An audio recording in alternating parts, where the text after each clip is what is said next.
You're listening to Tusemezane Sasa podcast that is brought to you by Zamara Foundation, a feminist organization working towards reproductive justice. This space is going to be a space where we're going to have life-changing conversations around sex and sexuality and also the struggles of women. We're going to celebrate wins, but we're also going to talk about conversations that are deemed impossible, conversations around how the rise of anti-gender, anti-feminist, anti-nonsense groups that have come together to be able to bash issues around sexual reproductive health and rights. Welcome to this and join us in this journey of these life-changing conversations. I'm your host, Wambui Kimani, and together with my other colleagues, I will bring you these conversations with Martha Kombe and Nancy Baraza. Welcome and keep listening and join us. So buckle up, folks. It might be a little spicy, but we promise you a really exciting journey. Either way, it's going to be a vibe. In this season, we are bringing you 10 powerful episodes where we'll be talking about feminist twins, feminist struggles, and the fight for sexual reproductive health and rights. In this season, we are going to unpack misinformation and disinformation while amplifying the intergenerational feminist leadership and feminist twins as well. So join us as we make the voices of African women and girls be heard through Tusemezane Sasa podcast. Welcome to Tusemezane Sasa podcast. And today we are going to have a guest with us. And the conversation we're going to have is around the role of care in feminist movement. So today I'm so glad that I'm joined by my friend called Nancy, but I'm your host as usual, Wambui Kimani. It's so nice to have you again here and welcome to the podcast. And let's start the conversation.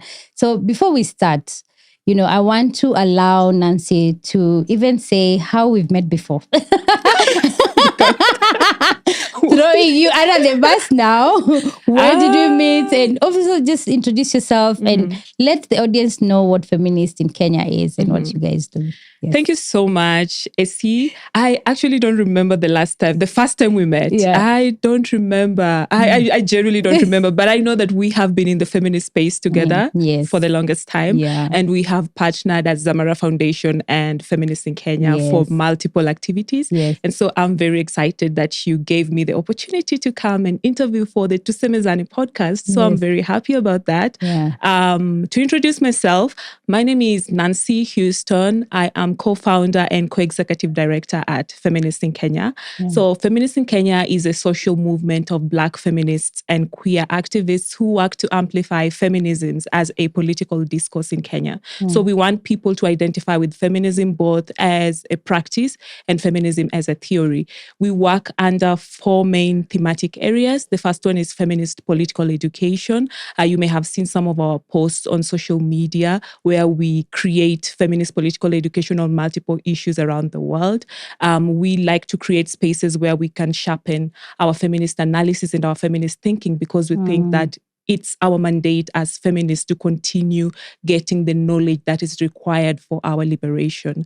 The second thematic area that we work on is ending gender-based violence. You may know us from the nationwide anti-femicide marches in 2019 called Total Shutdown Kenya and 2024 End Femicide and Total Shutdown, where we were asking the government of Kenya to work with young feminist activists to develop a national action plan against GBV. The third thematic area that we work on is advancing SRHR. Here we generally just work to reclaim our bodily autonomy rights. Like we believe our bodies are our own and the rights must be given to us. So that is the third thematic area. And the final one is feminist technologies. Here we look at the relationship between power and the internet. So as marginalized groups of people, how do we exist on the internet? Who owns the internet? And such conversations. So thank you so much. I'm very excited to be here. Yes. I'm so glad you're here because then today we are really talking about how feminists can be able to center care. We know that, most of the time, activism and feminism, we fight patriarchal and oppressive systems. Yeah. And in the fighting the systems, each and every day, it's about different struggle to ensure that then the rights of women and girls in all their diversity are recognized, are protected. And this work is hard. You know, as feminists, our work is to ensure that we fight back against the systems that is designed to wear us down. Exactly. And most of the time we get ourselves worn down. Remember when we were planning the feminist in femicide march, and we were so tired and we weren't sleeping. And I remember I wasn't around and you were calling me in the middle of the night, waking up for all of us to do that. So for me, really, I want us to really have a conversation around what does radical politics of feminist, of care and feminist collective care really mean? Why is it important in our feminist struggle? Because the struggle is already wearing us down. Exactly. And most of the time we forget to take time and pause and have joy. So maybe we can start by why is it important for feminists to infuse care into the work that we do? And what is that care? What does it look like? All right. So I will start by answering, what does this care look like? I think it's very personal for each feminist, but on a community level, for me, community care means being honored, like people seeing the labor that feminists, activists do. Yeah. I would feel that I am cared for in feminist spaces if people actually saw the kind of work that goes into feminist organizing, saw it, respected it, and funded it in the right way. And so when I say that I want people to see this work, I mean our base. I genuinely don't care about the other base. I don't care about right-wing people seeing me because I don't think they have the capacity to see me. But I think that our base, the left, feminists, activists, human rights defenders, they must be able to at least appreciate the kind of labor, the kind of time, the kind of energy that goes into this work. And specifically, I want to talk about feminist funders. I think that as feminist activists, we are going through a lot, especially in this current moment. We are facing a lot of targeted harassment. We are on the front line, but we have no backing. We generally have no backing. And I like to compare the anti-rights groups and feminist groups. When you look at the anti-rights groups, they are well coordinated, they are well organized, they are well funded. I mean, they are well resourced, and they have gained a huge momentum. And then I look at our side. Under-resourced. Also, there's something that I want to say about the anti-rights movement. They have institutional backing. There's a lot of power that backs anti-rights groups. And if you look at what they do, it's exactly what we do as well. It's only that we are fighting for rights and they are fighting against rights. Like if they are going to universities to change people's mindsets, we're also going to universities to change people's mindsets. If they have funders, we also have funders. If they have allies, we also have allies. But if you look at our base, we are under-resoused. We are overwhelmed. We are burnt out. We are tired. We are overworked. We are underpaid. Like the underpaid you part. know, oh my God. Right? We need to talk about that. We need to talk about how underpaid we are. Underpaid. Yes, exactly. And so you think about it and you're like, who is backing the feminists? Who is backing the struggle? Who is backing the activists? We are holding the line in this moment. We are pushing back on anti-gender movements and anti-rights movements. We are coming up with different political education. We are the ones looking out for survivors of violence. But who is backing us up? Who cares about our wellness? That's true. You know, so that is the question that I for me, wellness means you have to honor, you have to fund, you have to see. That's it. I like that. And I like what you said about feminists being overworked. I remember we had this conversation within a feminist space the other time, and we were asking ourselves, with those even feminists who've been there before us, which one can we pinpoint and say they're rich? But or wealthy? People swear that feminists are rich. People swear that activists are rich. Because the other thing is that you're one illness away from becoming poor. So I think, you know, we need to be able to get to a point where we can say care also involve being paid well. Because when you think about care in the colonialist thinking, usually most of the time people say, oh yeah, let's say have collective care or self-care. And even what self-care is being portrayed, within what we see online is usually around, going to the spa, doing nails, taking time off, but realizing that at times we don't have that luxury. For feminists who are on the ground, those women human rights defenders. In their own ways, how can you ensure that as they are doing the movement building, as they are continue doing this work, what care for them can really look like in a way that they are able to incorporate? And how can they incorporate collective care within their practice? I always find it really difficult to answer this question. Yeah. How can feminists integrate collective care within the grassroots spaces? And for me, I find it difficult to answer this question because, first of all, I think that what we are currently doing is that we are managing the systems of a capitalist system, of a capitalist system, capitalist, heteropatriarchal, white supremacist system. We are managing ourselves. So it's okay that personally, as Nancy, I can go to the salon, do my nails, go for massages, listen to music, go and exercise. That is what I would call self-care for Nancy.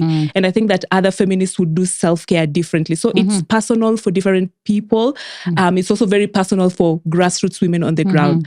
But what becomes challenging is the fact that we cannot self-care our way out of fascism. Yes. We cannot self-care our way out of capitalism. That's true.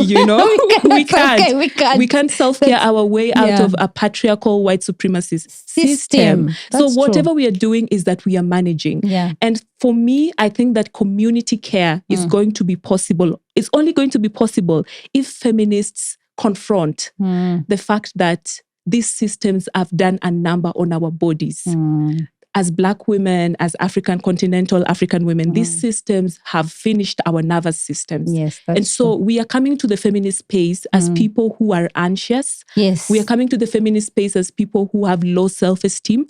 We are coming to the feminist space as people who are conflict avoidant. We are coming to the feminist space as people who are so disrupted by this system. And so when I come to the feminist space, I expect community, right? I want community. But because of the way these systems have disrupted my body, my nervous system, if I say that I want community, I show up with suspicion. If I say I want community, I show up with disruption. I'm disrupting everybody. I show up with low self-esteem. I'm disturbing everything. I show up with no accountability. I show up with no transparency. And so for me, my question has always been, how can there be community care if there's no accountability? How can there be community care if we cannot address conflict? How can there be community care if we are not honest? How can there be community care if we are not transparent? So for me, I think that on a personal level, we are all doing self-care, but we have not grappled with the fact of how can we do feminist community care intentionally. And I like what you're saying when you say that, we are still grappling with how to do community care intentionally because of what you've already said. So it means that we need to start having those hard conversations, which most of the time we run away from those. We need to have accountability. We need to be able to call ourselves in, call each other in, and be able to be honest.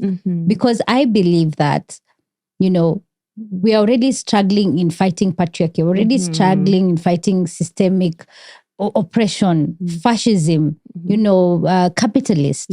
So we are still living in that system where we are fighting.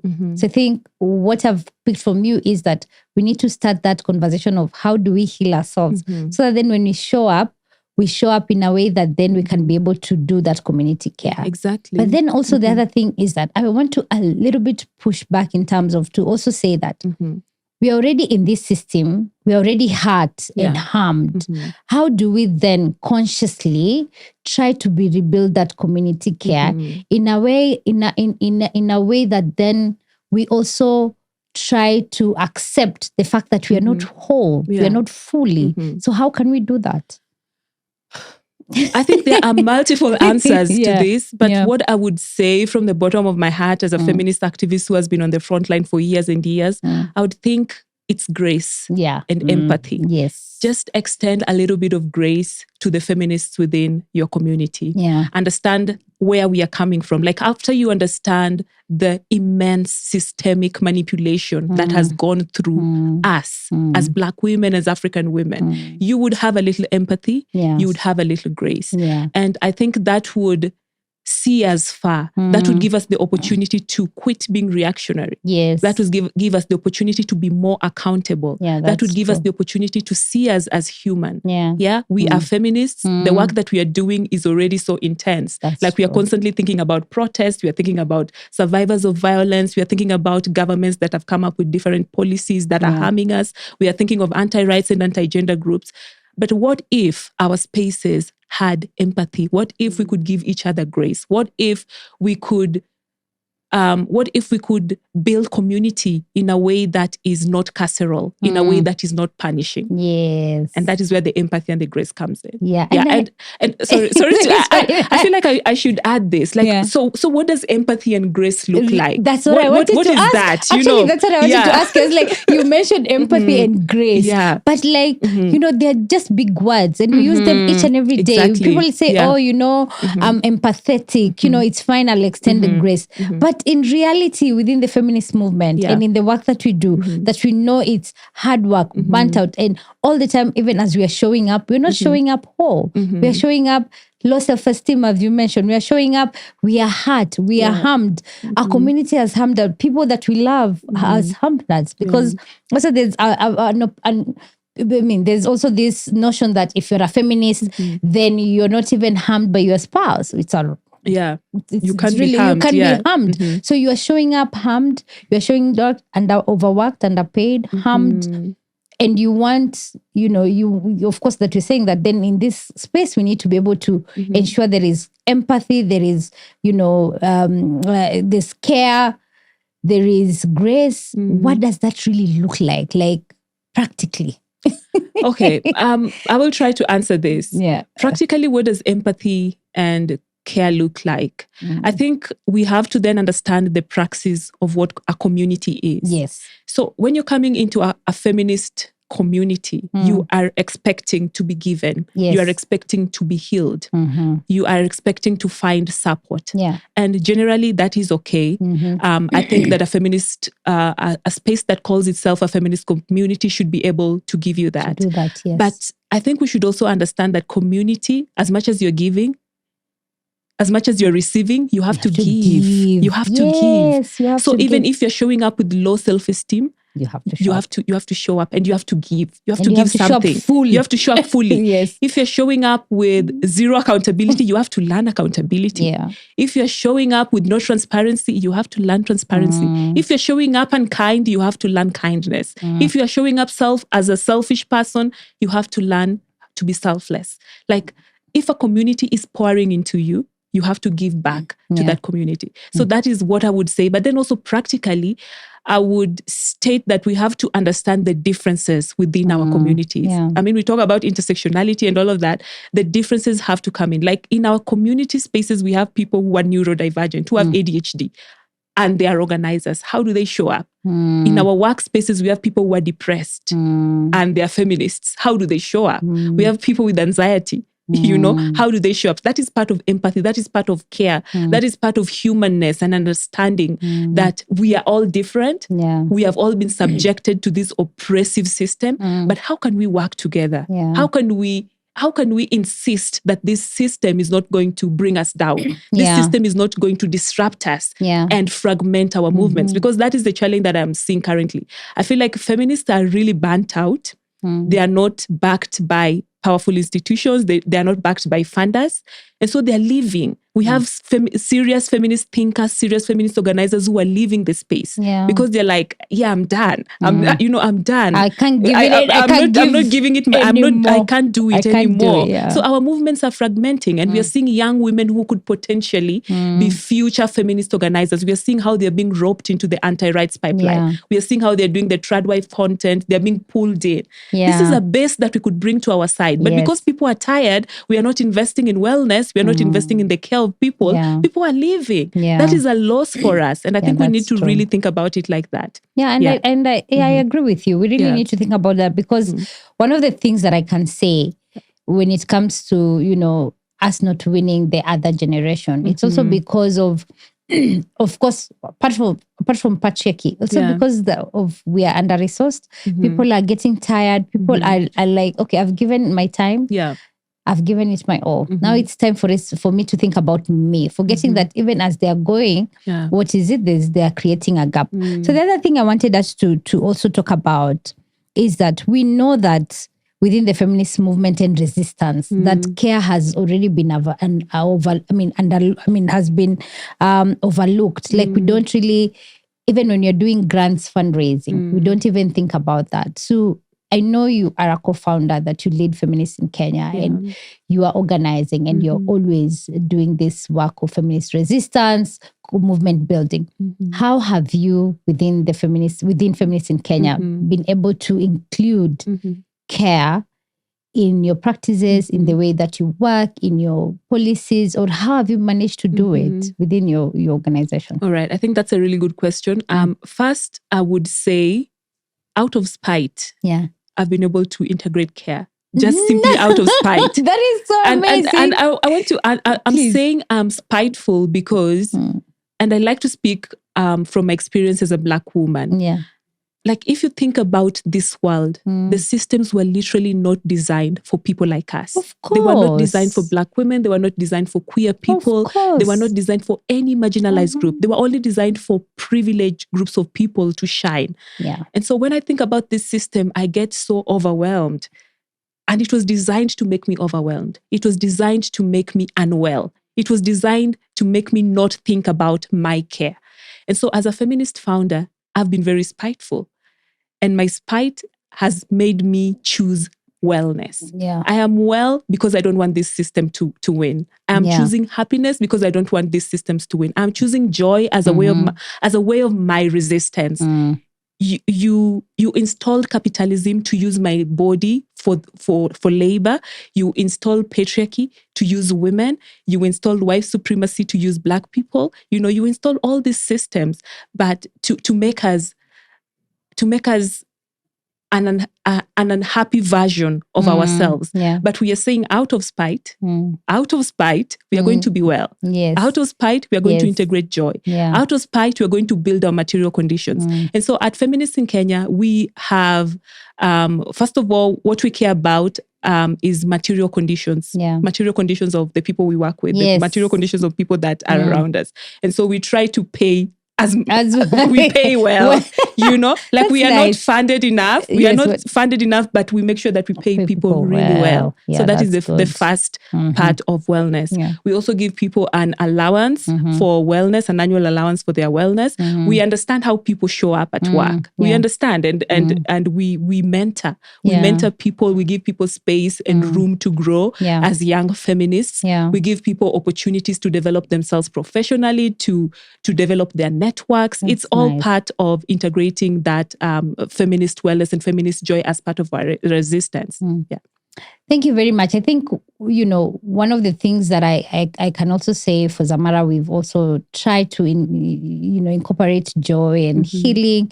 And every year, we started the Healing Festival last year, which we did so well together. Yeah. We did the Healing Festival, and it was a really space for us to really sit, critically cry. Last year was really hard. This year has been hard for feminists. And how we did it this year, it was different. We didn't have, the partnerships that we had.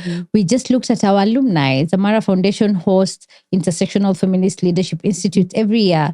And ever since we started, we have over 100 young feminists, and all of them are grassroots leaders. Amazing. And we chose few, and we had a Feminist Healing Festival as well this year. So I think that bit of, really working because of spite is to ensure that then we are well. And also, I applaud you for the work that you all do. I'm also just mentioning that also Zamara, we try and pay people well. Like the other thing, one of the things that I've realized out there, it's hard, and we really try. Hard, we are young organizations. We are still in the trenches. We're not like there yet, but at least those are some of the things that we can be able to do, and we're able to do it. And I love that because people don't think about this. Okay, so we've said that we live in a capitalist world. We live in a white supremacist world. We live in a patriarchal world. People don't think that feminists are organizing within this system. That's the thing. People don't see that. Hard. It's so hard because when they come to feminist spaces, they expect a feminist utopia. Yeah, which is not possible. We are trying to make it a feminist utopia as Zamara Foundation, as Feminists in Kenya. We are trying that, but it's not possible because we are working within a capitalist system. We are working within a system that has actually literally tied our hands so that we are pushing and pulling.